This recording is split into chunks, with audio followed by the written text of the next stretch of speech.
This episode is brought to you by Tupac and Dr. Dre and their inspirational quote, "Your city is a bomb, if your city make 'em pay on. Throw up a finger if you feel the same way. Dre putting it down for California, yay." Welcome to the Stephan Dyer Podcast, my people.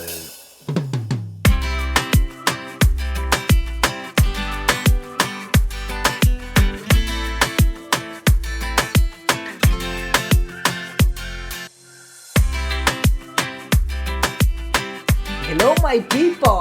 Welcome to the Stephan Dyer Podcast, where I welcome people with remarkable stories for amazingly vulnerable conversations. This episode was insane in the membrane.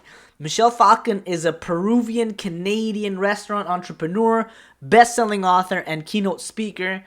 Arguably one of the most knowledgeable, smart, generous, and definitely relentless, in capital letters, people I've ever met.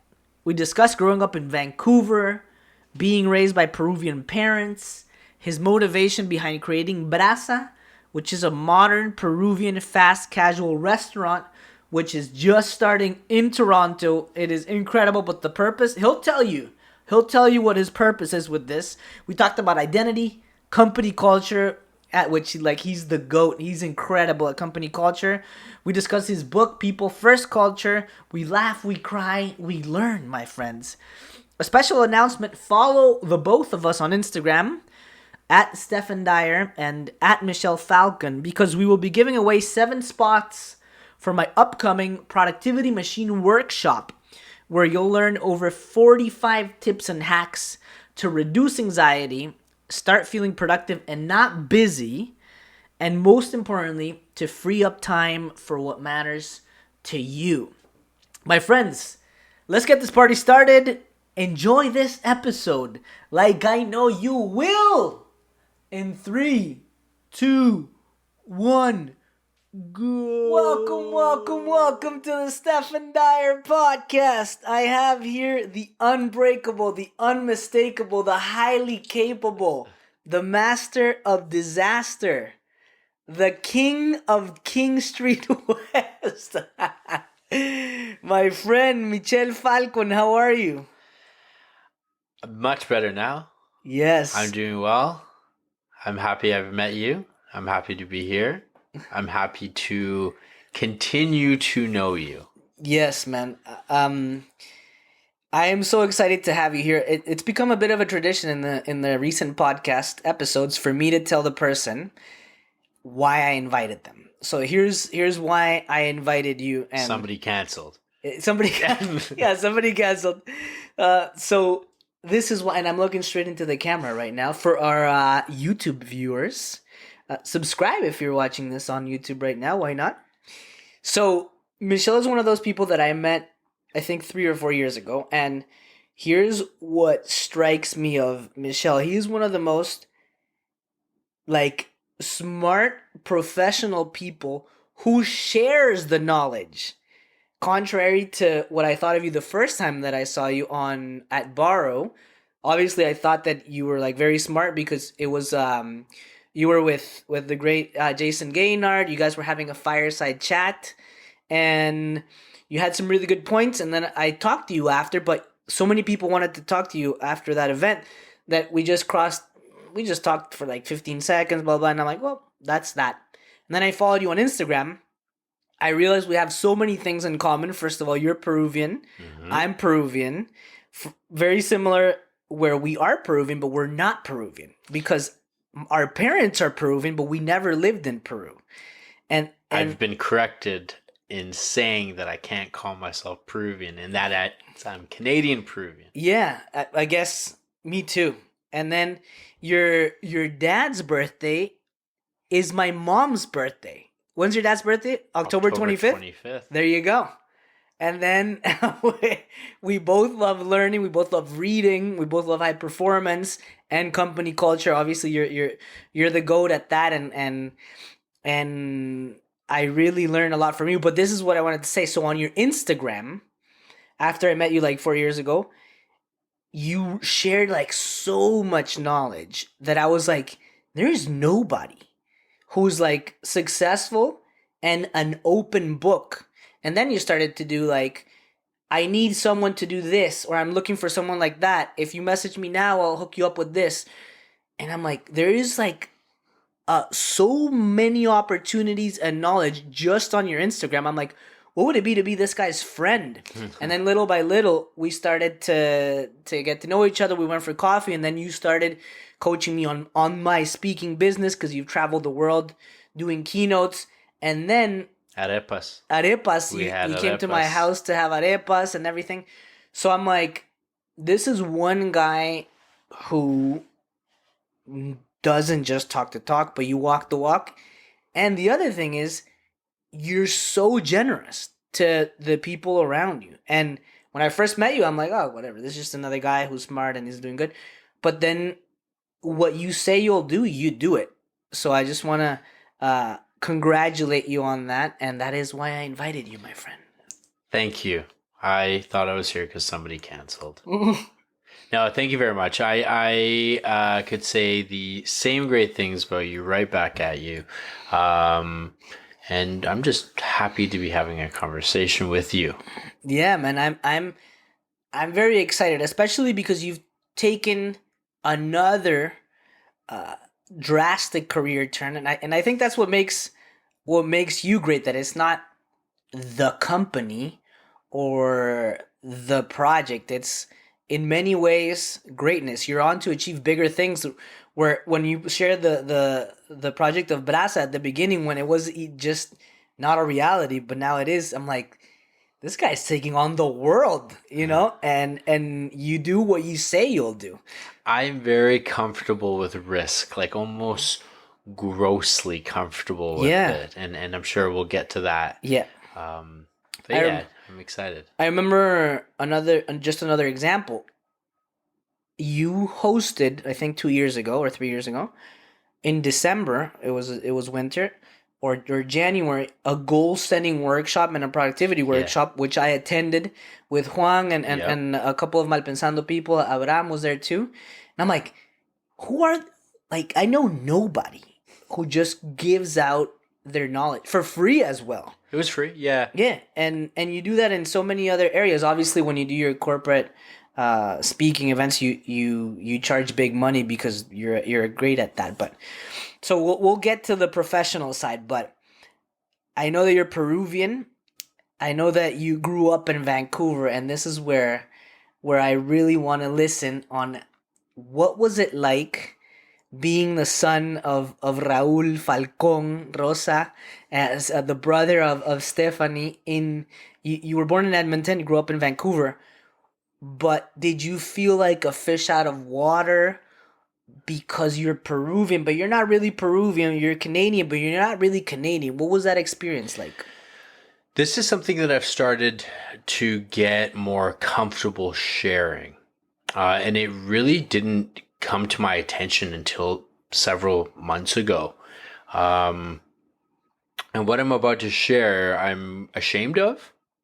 But I'm very, very proud to be Peruvian now. Canadian-Peruvian, for the Peruvians that might correct me. Yeah. I grew up with my mom, my dad, and my sister Stephanie. Very humble family. We had enough, but not a lot of everything. My father worked in restaurants. When I was really young, he was the manager of like the Four Seasons restaurant. And he worked at some fine dining restaurants in both Edmonton and then Vancouver when we moved as a family. My mom, she is retiring at the end of June of this year, 2021, after working for with Air Canada for, I believe, 37 years. Wow. So she's had that role for as long as I've been alive. And my sister's 4 years older. And we went to Catholic school. And in elementary school, I was the one of maybe 2 or 3 people that was a person of color. and definitely the only Peruvian in this school. And I remember being ashamed of being Peruvian. And it was because I would get picked on. Yeah. Everybody in my class was white. They all brought what I thought was normal food for lunch, and I would bring my food that kind of looked different and smelled different. Yeah. I spoke this other language, and back then, I think if you spoke another language, it was a sign of being poor because you were an immigrant. Yeah. Or you were a son or a daughter of immigrants. But now, if you speak a second or third language, you have a higher IQ. So it's interesting to think how that's changed. So good. But the kids, this was a school that was filled with children whose parents were doctors and lawyers and, people of means. And I'm not trying to belittle my parents' effort in raising us, because they did a fantastic job and did what they could with what they had. Exactly. But the other kids would, make fun of me because I didn't have the nicest shoes. When they would come to our house to play, as kids do, we had this really small house. It was a townhouse. It was, it wasn't even a townhouse. It was a duplex. And there was about 1,000 square feet for the four of us, one bathroom. And when they would come over, I wouldn't have the latest toys or Nintendo or the latest Nintendo system. So I would get made fun of for that. And I kind of was just like, I just want to be like the other kids. 100%. I remember asking my parents, like, why don't we have a big house like this boy? One thing that I remember, across the street, we lived in this duplex, 2030 Sandown Place in North Vancouver. And across the street was a much nicer house. I still remember the family name. They were an Irish family, the Hughes. The Dyers. Across the street from us, much nicer house with a front lawn and detached home. And it was a nice house. And I remember one time, and this kind of became a habit, where I would get dropped off by another classmate's parents, and I would have them actually drop me off at the other kid's house. And when they left, I would just cross the street and actually go to our house. I told my parents, like, don't speak to me in Spanish. Speak to me in English like the other kids. And looking back on that, I'm like, what a dumb little boy I was. But, I'll forgive myself. I have forgiven myself. I was 7. And it was now that I look back on it, like, man, I was like an upset boy, like for reasons that don't make sense to me now. But, I'm not going to suggest my life was difficult. I had food. I got to play hockey. How my parents managed to afford to put me in ice hockey, like, is, all so much respect to my parents, because they figured it out. Yeah. But, those memories of being picked on for being Peruvian is a huge reason why I'm building the next business that I'm building. That's huge. I think that in and of itself is, first of all, one of the reasons why I admire you the most out of all the other things that you've done. But this is a huge undertaking, and I say this all the time, but it's not the result of Brasa whether or not it'll be the top.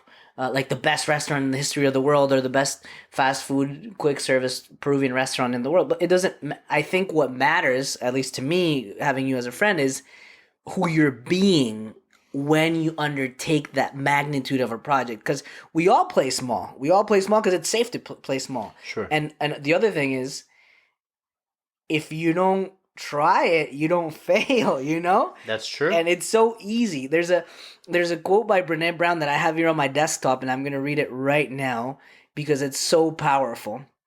And it goes like this, which touches on this topic, and it goes, and this is like magic. I have it all the time here. It goes, so it basically says, yes, I cried my eyes out. Yes, I wanted to disappear, but I gave myself permission to feel these things for a couple of hours or days.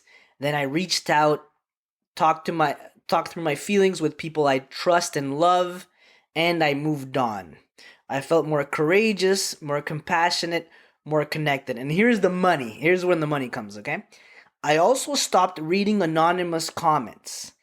If you're not in the arena with the rest of us, fighting and getting your ass kicked on occasion, I'm not interested in your feedback. I subscribe to what she says. How easy is it to just go on Facebook and shit on whoever is trying to do something that matters to them, you know?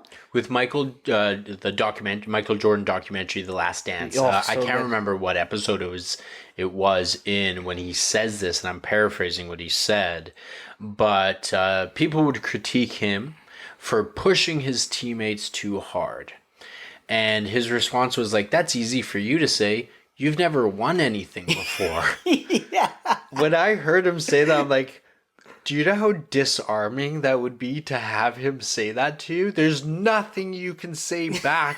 He's completely stripped you naked with his words by saying that. Yeah.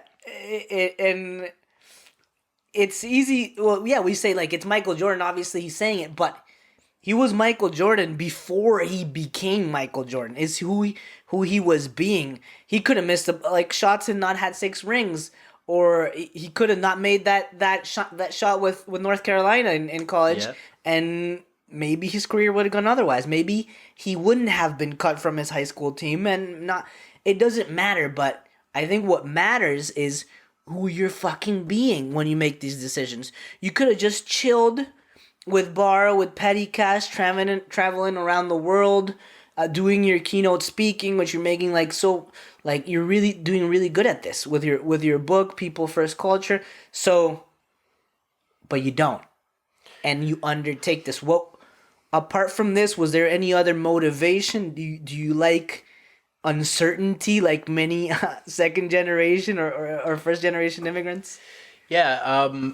Before venturing off to start planning Brasa Peruvian Kitchen, before the pandemic happened, there was a year leading up to transitioning between my former career, let's say, and the new one I wanted to embark on. The former career, which involved being a partner at Barrow and Petty Cash, these venues on King Street in Toronto. I had my keynote speaking, which paid me very well. And then I had my book. So I had multiple streams of income. And before the pandemic, I should have, if the pandemic never happened, I would have made $500,000 a year quite easily doing that. Yeah. However, it goes to show that money isn't everything. I wasn't content. There's a multitude of reasons in why I wanted to venture off and start Brasa Peruvian Kitchen. But one of the top 3 reasons I would say is because it's going to be so hard to do what I'm going to try to do. And I know myself very well. When I get comfortable, I become disengaged because I've done it before. Yeah. Right. It's, in some respects, I know I can do it again. Where's the challenge? And I think I draw that back to my childhood. My parents worked a lot because they had to. They raised me very well, right? Because you wonder about somebody's character. Where does that character come from? And it definitely comes from my parents. And that's a different conversation. But because they worked so much, I had to teach myself a lot of things. I had to raise myself in many respects. Like I taught myself how to ice skate and play hockey by myself. Like there's not the national Peruvian hockey team You'd probably be on it. And maybe that's the next thing I do. Yeah. But for now, I got to focus on Brasa. But I taught myself how to play sports by myself. I taught myself how to write business plans by myself. Like, I've just been very self-motivated, and things haven't come easy to me.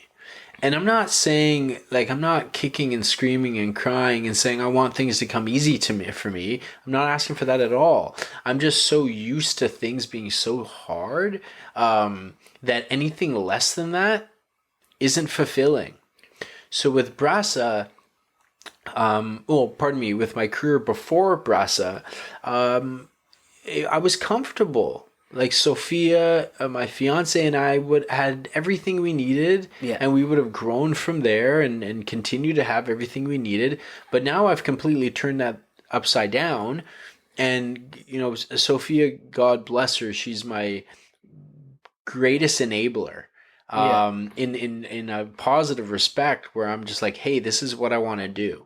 If I said, hey, we have to move to Moose Jaw, Saskatchewan for 6 months because of this reason, she'd be like, okay, I'll start packing some stuff for us, right? Like, so when I came to her and said, look, I'm going to have a career change, and I want to build this fast casual Peruvian inspired restaurant, and I want to grow I want thousands of stores and tens of thousands of employees who have great jobs and love their job. And that is what I want, not just for myself, but also for the economy. If I can contribute to the economy in that respect, if I can create a legacy where people that worked for Brasa, they see it as their alma mater. Maybe they don't stay within our organization forever, but maybe they stay for a year and then they go do that thing that they want to actually go do. And they,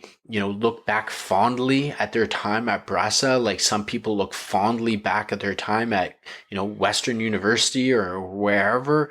But then lastly, I'm like you, I listen to podcasts until my ears bleed, and I'm a huge, my greatest strength along with my work ethic is my ability to learn.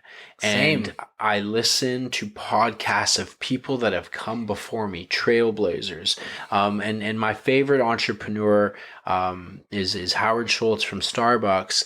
And then there's many other people that also inspire me. But could I build a company that is like that creates great jobs, provides fulfillment, and helps people secure their livelihoods, and customers love our brand, and one day we become publicly traded, and along that path we're having a great time doing it, and maybe somebody 20 years younger than me listens to a podcast that I was on, perhaps it's this podcast, and like, I am inspired by him. I want to be a part of that group. And I'm not, do I want people to herald me and like carry me down the street like some sort of weird god? No, I don't want that. But I want to do good, and I want to look back and be like, I positively impacted a lot of people, and let's not kid myself. And I want to be a very wealthy individual as well, right? Because I want everything for my family. Like my mom and my dad and my sister and Sophia, just being able to give everything I can to them. And to do that, I do have to acquire some wealth, right? But I want to do it the right way. Like, do you think it would be hard for me to go spend a lot of money on Facebook ads and position myself as this guru who charges 23-year-olds $99 a month and I'll show you the good life? I could easily do that and make hundreds of thousands of dollars a month. I could easily do that. But then I have to live with myself. Yeah. And my reputation really matters to me. It does. Like, not to everyone. Like, there's some people that will have a negative opinion on me, but they've never met me. So that doesn't matter to me. But for people like yourself, Yes. what you think of me matters to me. What Sophia's family thinks of me matters to me. And, you know, the customers of Brasa, when we open, and this godforsaken pandemic has really challenged me, but, you know, what do our customers, our suppliers, our investors, what do they think of us and our brand and our company? Because I would like to grow old one day and smile at what I did. Yeah, to your topic on your reputation, I was listening to a podcast that said self-esteem is the reputation that you have with yourself. And I think that you have a very high self-esteem. And when you say that you want to give back to your family and to Sophia, when I read your book, I called you because I love this part of the book where you said that your purpose is to make people feel safe, to make your family feel safe. And as someone who I think is still trying to find my purpose, or in some ways I know what it is or not, I called you up and I was like, this is the best part of the book. How did you find out about this? And I don't remember exactly what you said, but you told me that your mom, your dad, you want to give back to them, and it's always been in many ways your role to protect them, to make them feel like, hey, you guys did it for me when I was a kid. I got you. It's kind of like the passing of the torch. Like, they did their job. Yeah. And now it's my turn. And even with Sophia as well, like, Sophia does compliment me and say, I feel safe around you. And that's like music to my ears, because it makes me feel like I'm doing my job as her partner. But as the son of my mom and my dad, I want them to know that somebody's got their back, because, you know, as immigrants, like, who had their back? Like, they just had to figure it out, right? And tread water and keep their head above it. I don't know if it's a South American thing too. My dad's is very much a protector as well. In Miami, when I was young, I witnessed my dad get stabbed protecting my mom. Like, it's a longer story, but what? Yeah.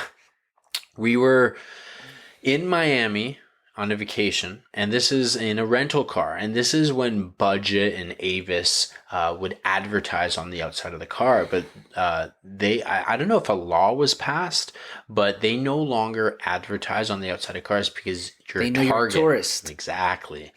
So we were at a red light, and this person came and out of nowhere broke the passenger's windshield where my mom was sitting, and pulled out a knife and went to go stab my mom in the chest. And she would have died. She would have died. And I was in the back seat with my mom, or with my sister. My dad was driving, and my dad, having the reflexes that he had, saw what was about to happen and put his forearm out to protect her, and, you know, had a very deep, he was stabbed in the arm. And I remember there's just blood everywhere in the car, and like, my dad had the strength to drive himself to the hospital. What? And that's when I first saw, like, that instinct of protect my family. And at the time, I'm like 6. I didn't know what was going on. I remember the police talking to us and calming us down, me and my sister. And like, I remember them taking us to a pop vending machine and giving us pop and chips. And I was happy, right? Because I was like, oh, pop and chips. I didn't really know my dad was getting surgery to save his arm. And I was just like, oh, I love this. But now that I look back on it, and I've come to this realization a long time ago, it's like, that was the first example I saw of protect your family. And that has carried with me through as I've grown up, and now I very much feel the same way. But when it comes to, so that's my personal life. When it comes to my professional life, it's anybody that is in my orbit, I will protect you too. I want what is best for you based on what you say is best for you. Yes, that's huge. Not based on what the company says is best for you. Like, shame on any company that will only invest in their team if their team is going to stay with them for 20 years and get that golden watch or whatever happens at 20 years. I'm not sure. No. Our responsibility of companies are to create great jobs that help great people secure their livelihoods. And if they so choose to leave the organization, they should be celebrated on their way out, the same way that they were celebrated on their way into the company. And for some reason, beyond me, and I'm not going to spend a moment trying to think of why, not everybody sees it that way. But I see it that way. And Starbucks sees it that way. And who's going to argue, debate if you like Starbucks coffee with me? Sure. Is there better coffee in the market? We can debate that. Can you debate Starbucks success? You cannot. So I think there's something there. And that's why going back to being a student of not just business life, right? I picked up on these things early in my career, and I said, this is going to be the foundation of my career. And yes, I want to create tens of thousands of jobs and have these team members grow with the company or use it as a springboard to something else. I love that. I think one of the reasons of your success at such a young age. I'm 35. You know what I realized the other day? You're 30, yeah. I'm not so young anymore. It feels like when I was 25. Yeah, I'm right? 33, but the level of success that you've achieved, man, like being a partner at Borrow, being like petty cash, traveling the world, doing your keynotes, you were promoted like 5 times or 3. I don't remember how many times at 5 and 5 times in 5 years. 5 times in 5 years at 1-800-GOT-JUNK. Yep. So this doesn't just happen by coincidence. You know, there's things that you may have been doing that you didn't know you were doing at the beginning. But since you've been learning so much about yourself and through Game Changers and Trailblazers, that gives you a lot of self-awareness to be able to double down on the things that you do best, which is learning, as you said, is one of them.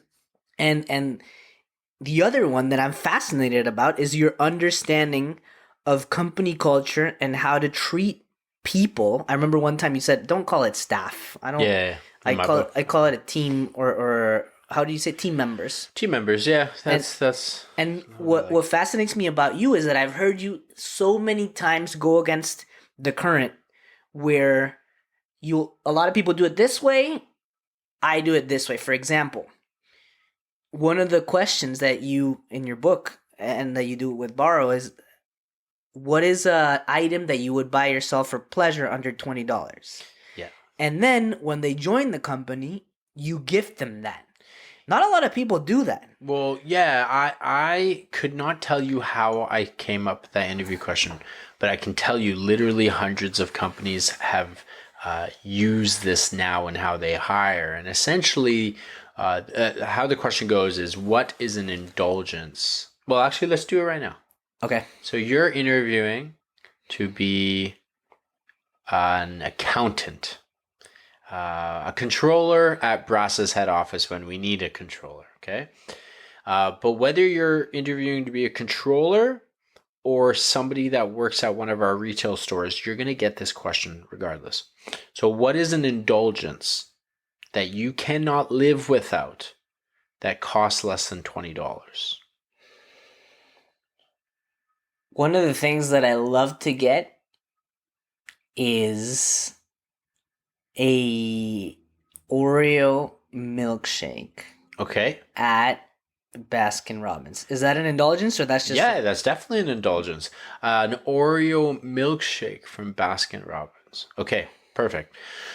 So on we go with the interview. We ask you more interview questions. You go through our entire process, and that could be several days, maybe even weeks, depending on the seniority of the role.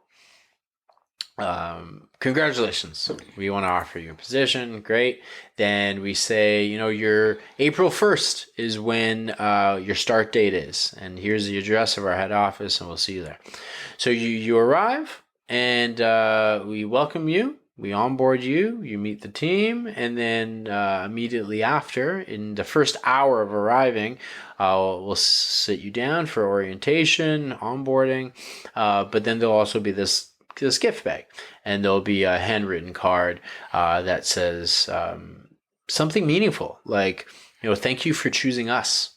Mm-hmm. And think about the language that needs to go into that welcoming letter. It's like, if you're hiring top talent, that person has many other options. You're not the only game in the city, right? So thank you for choosing us. We can't wait to grow with you. Now, your indulgence is a little tricky because it is perishable, right? Yes. So what we would do instead is we would get you a $20 gift certificate from Baskin Robbins, but in the card we would say, we appreciated your response. We've got you a gift certificate just so that it doesn't melt. Enjoy your Oreo milkshake from Baskin Robbins. Now, let's say you had said coffee. That wouldn't have been enough, right? Like, so in the interview process, we would have asked more follow-up questions. Okay, what type of coffee? Dark roast, medium roast, or light roast? Dark roast. Okay, dark roast. From what region of the world? Colombia, Costa Rica. Okay, he likes Costa Rican dark roast coffee. Do you have a particular brand? Yeah, XYZ brand. Okay, great. Yes. So that gift is then, that specific gift is then in the gift bag, because it's not enough just to give coffee. You know why? Because it's not specific enough. When you ask your employees to deliver a personalized customer experience, we always ask our customers or our employees to do that. Personalize the customer experience.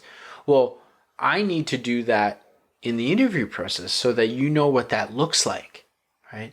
And then also, we want to create an experience that you've never seen before in the workplace, so that you can create an experience that the people you interact with as the controller of our company has never seen before as well, right? And that could be, it doesn't have to be the traditional customer, right? As the controller of our company, you probably interact with our investors, you interact with our lenders. Like, you got to treat, the way that I'm building Brasa, and I fully intend on growing quickly, so it's important that I create these rules now in the beginning, in the inception of the company. 100%.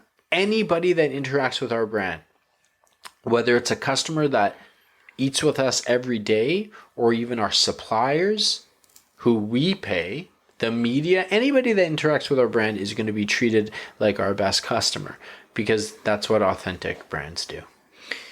I've always wanted to ask you this, and now that we're talking about it, you're the perfect person to ask. I heard in a podcast, I think it was Jason Gaynard's podcast, that one of the best ways to hire and to fire is to have clear company core values. Mm-hmm. And I remember you saying that your questions are framed in the interview process, are framed in a way that encapsulate or include some of your core values, so that you know clearly from the interview process whether this person is a good fit. Yeah. So how can we include core values in the questions? Could you give me an example? Because you're really good at this. So with the hospitality company I was involved in, and still am to this day, just not operationally, our core values were celebration, ownership, foresight, integrity, and humility. Okay. Now that's great if you just want to slap it on the wall, right? Then yes, done, I've got core values. But there's no point of doing it unless you're going to embed it into the DNA of the company, and it helps guide you and helps you operate. So what we would do in the interview process, so you're the controller, the first 10 questions you get are related to those 5 core values. So I recommend asking 2 questions per core value that you have to understand if the candidate that you're interviewing will live within those values. So 2 questions for humility, right? Is this individual a humble person? We'll develop 2 questions to help you understand whether that person's a humble person. And then at that moment, you have a decision to make. Is this person going to fit within our culture or not? And if they're not going to, get them out of the interview process right away. And that's why I recommend asking the culture questions before any type of skill related question, because we have all worked with that jerk who is talented and protected by their company because they're a good salesperson, but nobody likes them. They ruin the team chemistry. If you think about sports and sports teams, the championship sports teams have this fierce camaraderie. Correct. And why can't we have that same type of motivation within the companies that we have? And even to expand on that, you mentioned earlier that, I mentioned earlier that I want our team members to really feel respected, cared about, and invested in. Well, guess what? That's exactly how Sophia feels I treat her. And that's how you treat your wife. And that's why we have successful relationships. So do you think I would have any friends or anybody that loved me if I treated them poorly? No, I wouldn't. So why do we think it's remotely acceptable to have those to have fragmented and hurtful relationships in the workplace? Because now I know some people might roll their eyes and say, well, that's different. That's business and that's personal. No, it's human behavior. It's human connection. That's the commonality. We're human beings who feel stuff and react to how we are treated. And it can affect your performance. Of course, right? Like, do you think Sophia and I would have a great relationship if we disrespected each other? No, we would always be fighting, and maybe we would not be together. So why is the workplace relationship any different?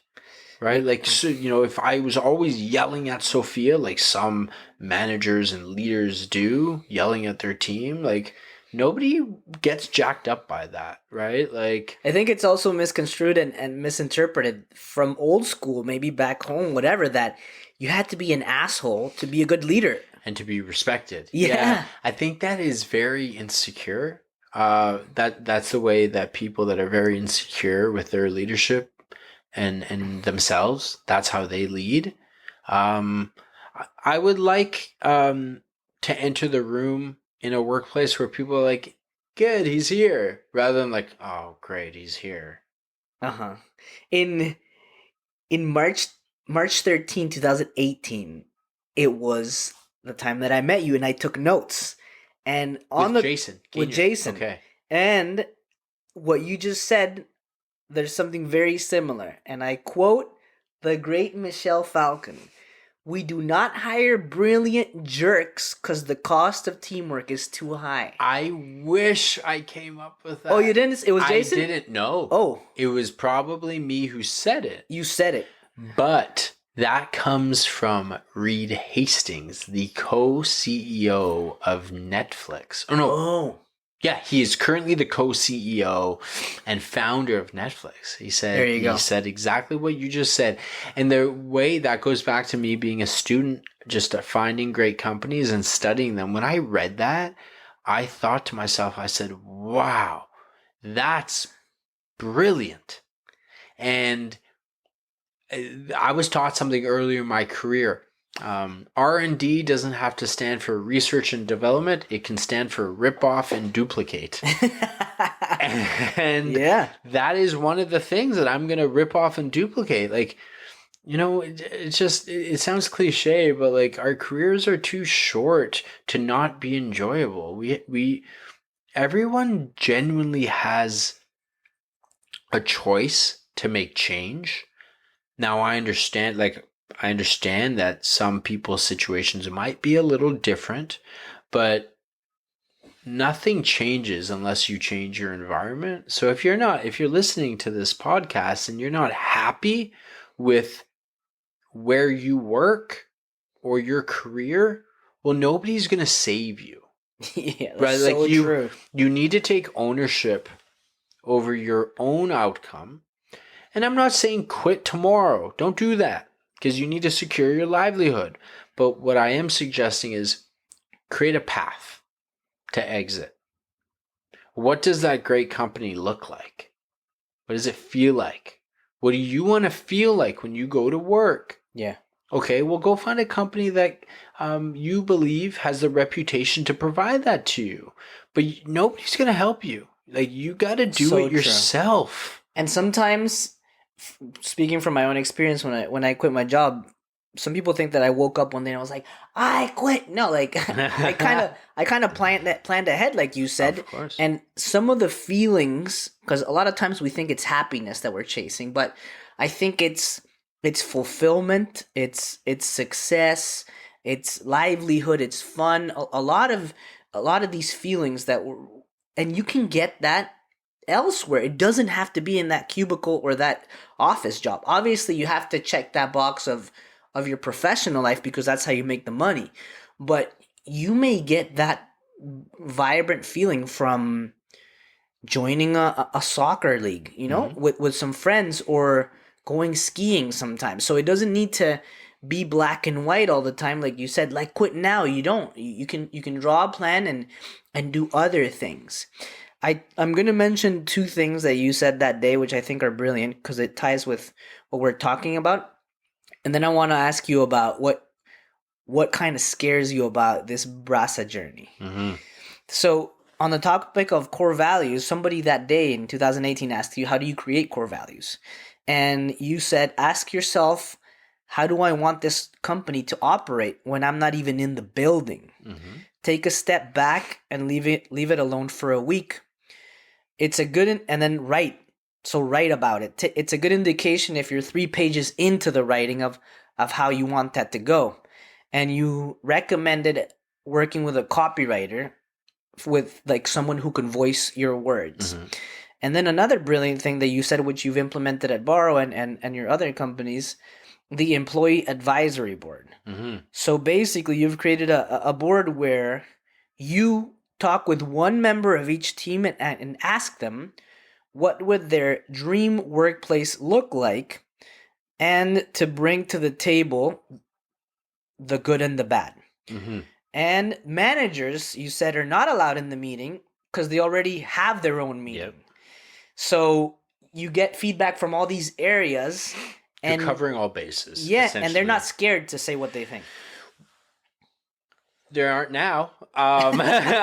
So the employee advisory board is something that I created. I did not R&D this. I did not rip off and duplicate it. It's my own little invention. Because going into 2016, I didn't have any hospitality experience. I worked in restaurants in like college, but I didn't have any ownership operating hospitality experience. So when I looked at the market or the industry, I recognized that there's very high turnover in this industry. Yes. Okay, why is that? Because we need to fix that. If your company has high employee turnover, you probably have bad customer service as well, right? The two are very interconnected. So one of the problems with the employee turnover in the hospitality industry is that often, and maybe it's not even just hospitality, it could be many other industries where people don't feel like they have a voice in the company. Mm-hmm. And our company had 150 employees. So there's a lot of potential people that needed a voice. So I said, okay, well, how am I going to do this? So I said, okay, I'm going to create a team. One person from every department is going to meet with my business partner, Brandon, and I once a month for 2 hours. And we're going to do exactly as you described. We're going to ask them, describe the workplace of your dreams and tell us what we're doing well and what we're doing poorly. And what that individual would do is when they knew the meeting was happening, they would go to their peers in their department and gather that feedback and speak on their behalf at that meeting. And we always said, we want transparency. Like, we don't know what we don't know. So please, like, nobody, I promise you, nobody will be fired for sharing information here. We want to hear the good as well, because we know we're doing good. And I don't want to just hear good for my own self-worth. It's because I want to know what to keep doing, right? That you like. Yeah, that's so right? important. Yeah. And then we do want to hear the bad. And, there are times where employees would say things of like, ooh, there was a better way to say that. But, but it's our responsibility to teach our team how to communicate diplomatically, but plainly as well. Right? Like, just tell me what's on your mind. I can tell, like, I'm a really good reader of body language, and I can tell when people aren't telling me the truth. And I'll just say, just out with it. Tell me what you want to tell me. You will not get harmed. So, but it's interesting to think, when were we ever taught to communicate? Not just in the workplace, but in life. Exactly. How to properly deliver a message. We were never taught that. And with Brasa, we're going to have an entire module on communication, not just in the workplace, but, just general speaking. Yeah. And if that team member can take those new skills and become a better spouse or boyfriend or girlfriend, that's pretty cool to me. Uh-huh. And who taught them that? Their company? That's when, like, business isn't business anymore. I don't know what, we're not like this goodwill, like, because we are in it to build a business. But, like, if we can help individuals grow as people, not just as workers, that's where I want to see companies go. And I want to have my role in that.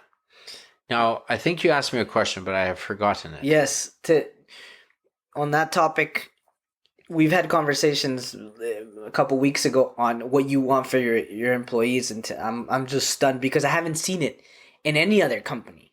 And by the way, Brasa hasn't even exploded yet, and it hasn't even started. It hasn't even started, and you're already looking into this. Mm-hmm. When the opportunity cost of not focusing on the money making right now is pretty high, but the fact that you are focusing on the human aspect just tells me that this is gonna succeed. Well, restaurants are a people business, and it sounds cliche, but it's true. Mm-hmm. Yes, our product has to be great. Nike can't sell shoes that fall apart and still be Nike. Exactly. Brasa can't be Brasa and an exceptional company by having bad food. Exactly. People aren't going to be like, oh, this food's gross, but they do well. No, man, you can't do that. You need both to work in harmony together. But I want people to feel, my measure of success, of course, there's monetary success. That's obvious. But I want people to say, this is genuinely the best company I've ever worked for. That is more meaningful than even a customer saying, I love your food. Right? Mm-hmm. Like that's a must and a given, and I expect that to happen. But if one day I get an email from an employee who I've never met before in a store in Austin, Texas, and said, hey, we haven't met, but Michel, this is the best company that I've ever worked for, that will make me emotional. And that will tell me that we are doing the right things. In many ways, you're making him or her or them feel safe, which goes to tie in with your purpose. What part of the business or starting this business makes you scared or anxious right now? The first thing that comes to mind is failing, for sure. Not exceeding the expectations of the people that have invested in me, not exceeding my own expectations, not exceeding my family's expectations, even though they have no expectation of me at all. Yeah, right? that's Like so I just big. have told myself that they do And you to wrote it keep months ago on social media to to keep yeah, huge. and just to keep going and going, because I am extraordinarily almost unhealthy competitive with myself. And I'm probably a psychiatrist or a therapist like dream client. He was like, this man needs to be rewired. No, I'm confident in myself, but sometimes I maybe push it too hard. Um, but whatever. I remember in the goals workshop that you taught, you said that you set 3 big goals for the year and you'd be okay to not accomplish 1 or 2 of them just because they're big goals. I regret saying that. I realize I regret saying that Well, because I understand that. Like- Shoot high, and if you miss, you've still accomplished a lot.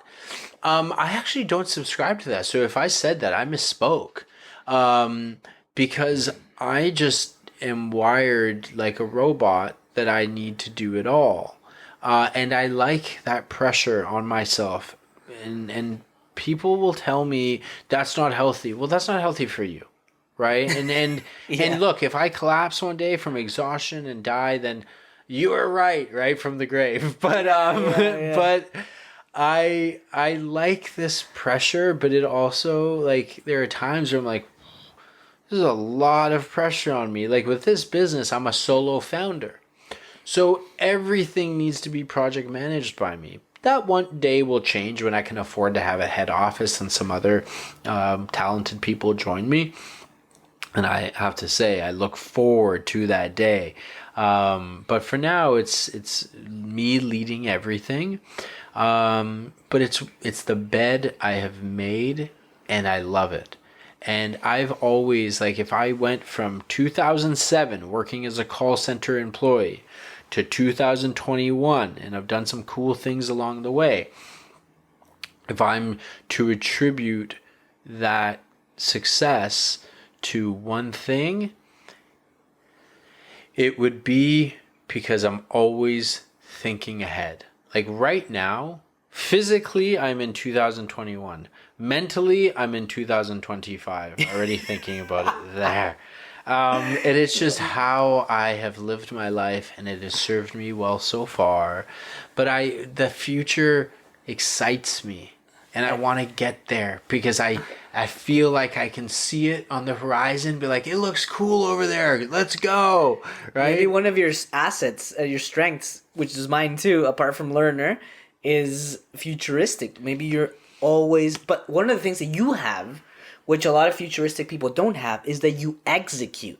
Like, you're there, but you also like do in the now. I'm conscious of what needs to be done to get there, because law of attraction is law of attraction. But guess what? You need to do some work to attract the things that you want, right? So what personal things are you excited about today when you're not thinking about 2025? What brings you joy? Because introducing Peruvian flavors and exports to people who have never had it. Like, could you imagine if we had a lomo saltado here and a ceviche and stuff? Like, I would eat that food every day for the rest of my life. And you walk around Toronto or New York or Chicago or any of these major cities in North America and ask 100 people, have you had Peruvian food? 10 people will say yes. 20 people will say, I don't know. And the rest will probably say no. So Brasa Peruvian Kitchen, just to be very clear, is not traditional food per se. What I'm doing to get North Americans more familiar with the flavors of Peru is I'm leading with bowls and salads, which you've tried. delicious. Thank you. I'm leading with things that are familiar to them. Warm bowls and salads. But we're using Peruvian flavors. Ají panca, rocoto, ají amarillo, and Peruvian exports. mangoes, lucuma, and the list goes on. To get people even to try Peruvian flavors, because one of my goals is to have us be a springboard for North Americans to actually go to a Peruvian restaurant after. So we're not a Peruvian restaurant per se, but there are some great Peruvian restaurants in Toronto and New York and Miami and Chicago and da. But if we can be that bridge between, I've never had Peruvian food to, I had Peruvian flavors through that Brasa place. Let's go see what the real thing is like. And we're able to send customers over to a Peruvian restaurant run by a Peruvian family. And then maybe the customer, the North American customer that never had Peruvian food, if they came and frequented our restaurants, and then one day they said, you know what, I'm going to go to Peru. I've been meaning to go to Peru for 10 years because I've heard of Machu Picchu and all this stuff. I'm going to go. And then they go and they have a fantastic time.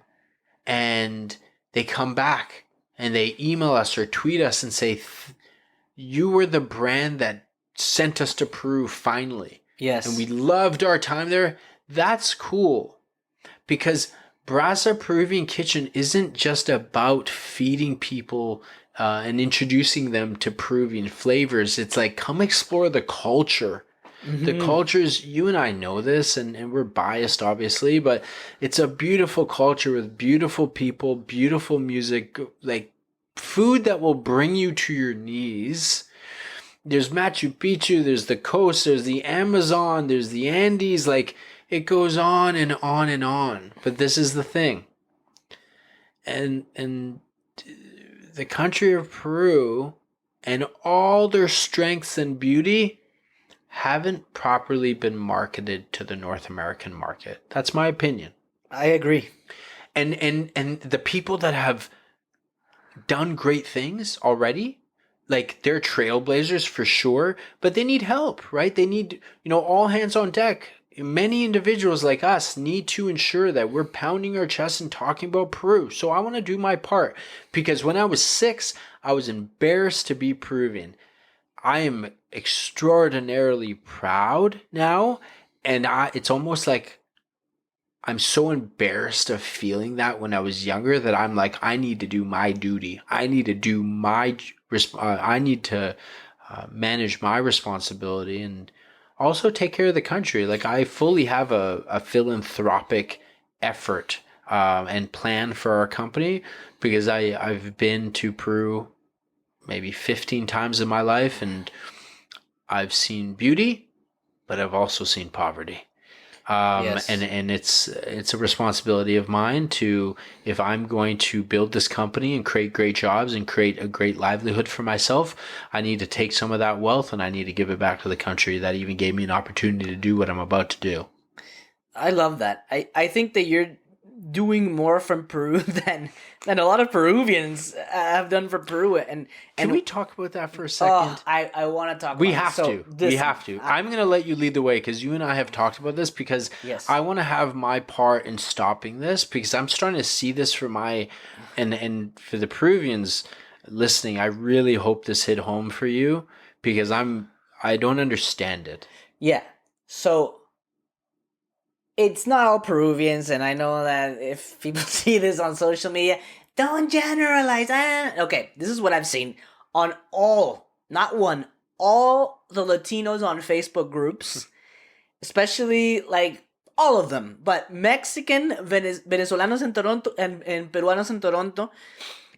Anytime someone tries to put a Peruvian restaurant in North America, in Toronto, like, no es como Peru, it's not like Peru, blah, blah, blah, blah, blah, cultural appropriation, they're just trying to do this, and that.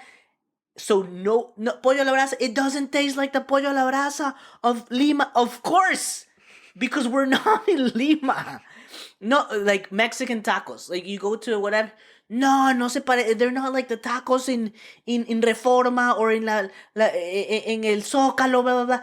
Of course. No, los tacos al pastor, no, they're not like the what, dude, we're in Canada. you have to do what you can with what you have. But I've seen this many times. Anytime somebody tries to do something great and they go in the arena, the people who haven't accomplished shit, they come and shit on the people who are trying to do great things. So you need to have thick skin. I know you're the guy to do it. But at the same time, I'm like, you have to have like laser focused purpose and understanding that you're gonna do it regardless of all the noise. And you know what's gonna happen? 5 years from now, or 2 years from now, or 10 years, whatever, you're gonna be in 25 countries or 10,000 branches in the US. And they're gonna be like, yeah, I knew Michel Falcon. He's in Peru. I follow him on Instagram when he was starting. I like his pictures. It's. Yeah, I've had it already. Like, I've already had this criticism, which I'm not trying to please everyone. I'm very careful with my words.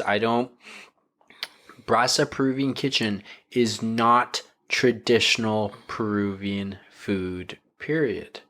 And I've had to make myself very clear. Like Chipotle. Right.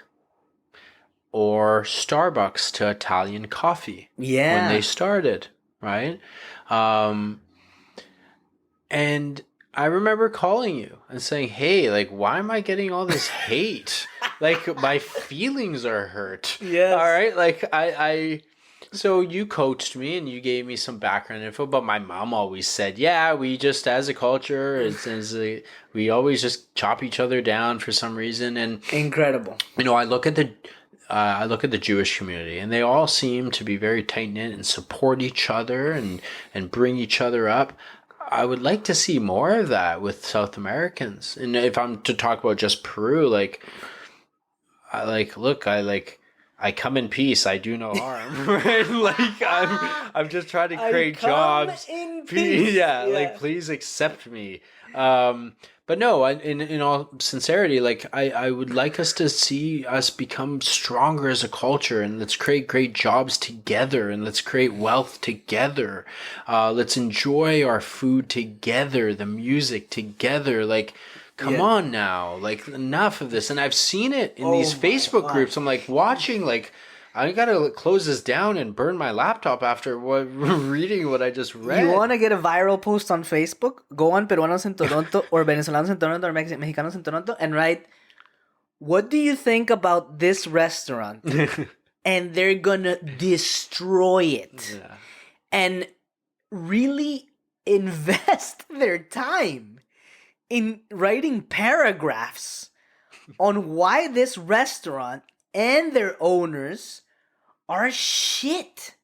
Imagine if you spent that energy in supporting each other, or maybe like investing in your own life, in your own personal growth. Yeah, and look, this is some of the stuff that, like, you had mentioned early on how I hosted that workshop that you and Juan and Abraham, a lot of us went. had attended, and it was just, I did it for free. Why did I want to do it for free? Because I was like, I think I have some knowledge that people might want to learn, because earlier in my career, somebody taught me for free, and that's just paying it forward. And, like, why wouldn't I want to get in a room with other cool people and just, talk and present and meet them? Like, that sounds fun to me. I don't need to have my, I'll let the bigger companies put money in my bank account, right? I don't. Yes. So, as I'm building Brasa, my intention is I'm going to continue to do that. Like, I'm going to have these career development workshops that I host on my own. And look, for the individuals in Peruanos in Toronto, like, attend. Come, yeah. Right? Like, I promise you, I'm not a bad guy. This is the best part. They don't have to eat the food. No, that is true. That is very true. It's like... Somebody accused me of cultural appropriation because she's like, that's a pollo de raza. And I was like, well, I said it's pollo a la brasa flavor. I was like, our restaurants like don't have spits, and this isn't our business model. And she's like, that's cultural appropriation. I'm like, I'm Peruvian. I'm just trying to get people to like, hey, I like this. Like, come relax. And we could talk about this for hours. Yeah, but they go on these the effort it takes to go on the channel, the Instagram account or the Facebook, read through the posts and see which one am I gonna shit on, and as if you're like protecting the culture. What's going on? I think the best demonstration of heritage, pride in who you are and where you come from, is to honor your roots with a restaurant. And the beautiful thing is that you're doing it like really well, like hiring top chefs to do Peruvian chefs. Of course. Peruvian chefs to do the rest. Based in Toronto. Yeah, based in Toronto. So I'm like, you're employing people, like spending thousands of dollars. The graphic design is in line with the culture. It's beautiful, has the colors. And I'm like, I even commented, I'm like, how is it cultural appropriation if it's by Peruvians? The design is by Peruvians. The chefs are Peruvian. It's really Somebody DM'd us and said, you're not a Peruvian brand because you're not using red. I was like, all right, I can't win here. Yeah, no, and this is the thing. These are the same people that are going to claim that they knew you when you were starting. And I would like to know everybody. Yeah. And you know what it is? Like, I just yesterday or the day before, the city of Toronto celebrated Greek independence. There you go. Why not Peruvian independence? Does the city of Toronto celebrate Peruvian Independence Day? They have the Latin Hispanic Heritage Month in October. Does John Tory, that's our mayor, right? John Tory? Yeah, John Tory. Yeah. Does he... July 28th. I don't know Yes. if he goes to the embassy or to the consulate. Right, but they made it, he was there celebrating Greek Independence Day. And I'm not saying that, but it's just like, how can we, at least locally in Toronto first, like all come together and get other people celebrating our culture? 100%. And then it bleeds out from there, because then, like, think about what that does to the local Peruvian economy. Could we get more resources for learning and education and job creation for ourselves? Exactly, right? Like, I feel this driving passion to be a part of it. I want to bring people along. And let's do it together, and let's eat some good food at the same time. The other thing that bugs me is that, and I'm happy that your company looks really, really good, like really professional. But this is what happens too, and I have to say,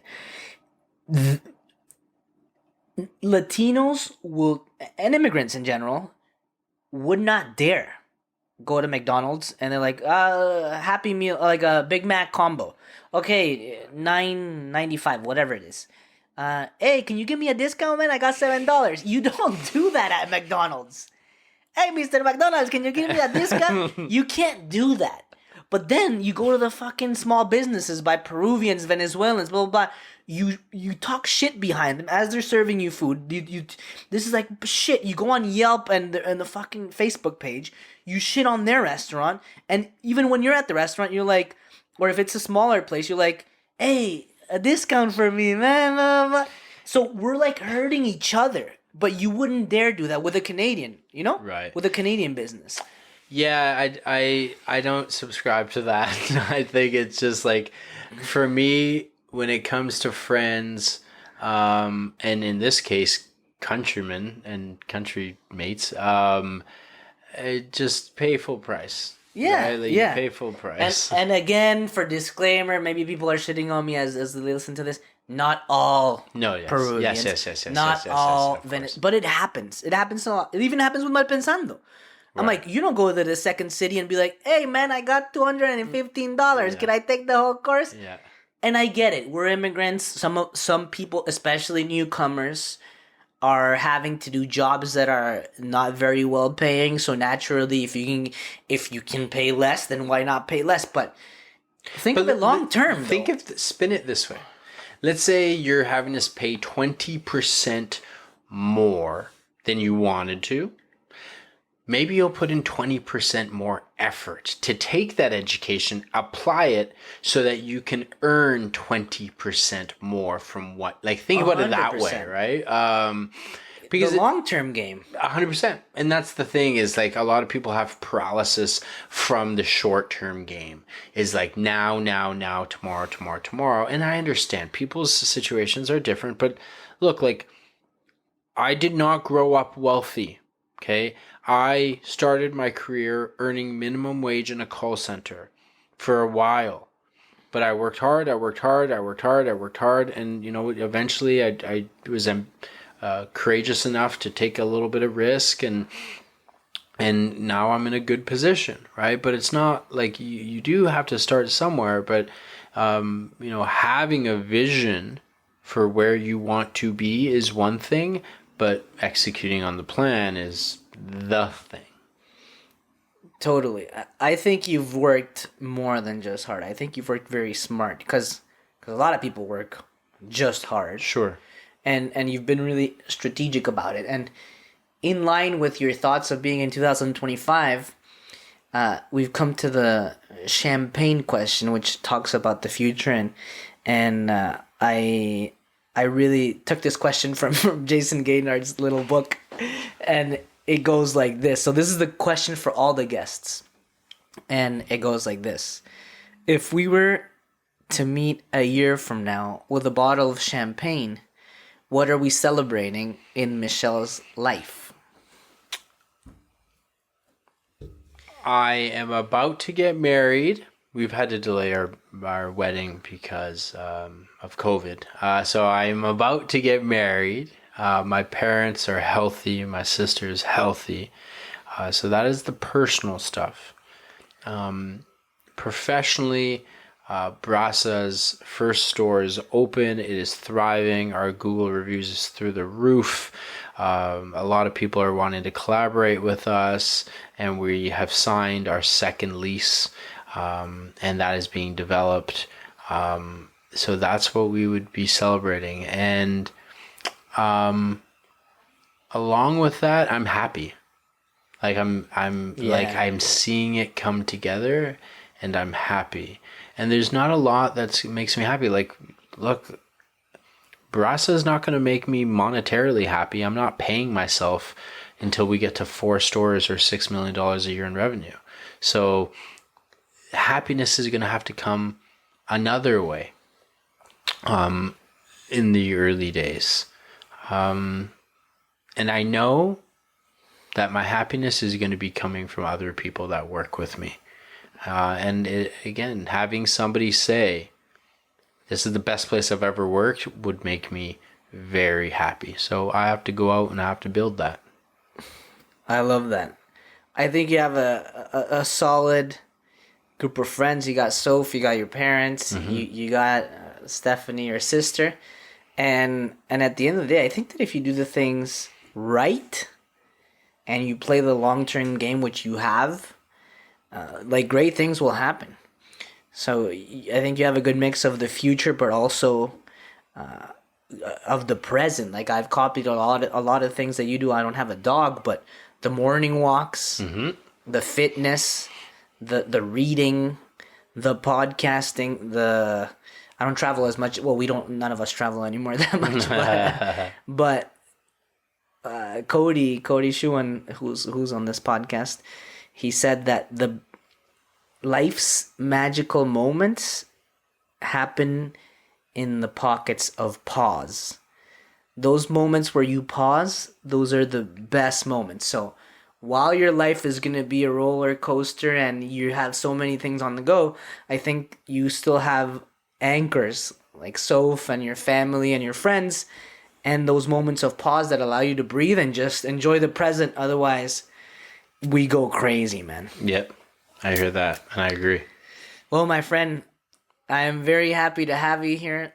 So proud of you, man. Continue doing great things. Thank you. And just know that you're representing Peruvian culture like so good. I'm very proud of you, and I support you. I think a lot of us support you, and I'm so happy that you're gonna continue doing great things. I appreciate it. Thank you for having me. Big hug, man. This is Stephan Dyer, Michel Falcon on the Stephan Dyer Podcast. Ciao, ciao.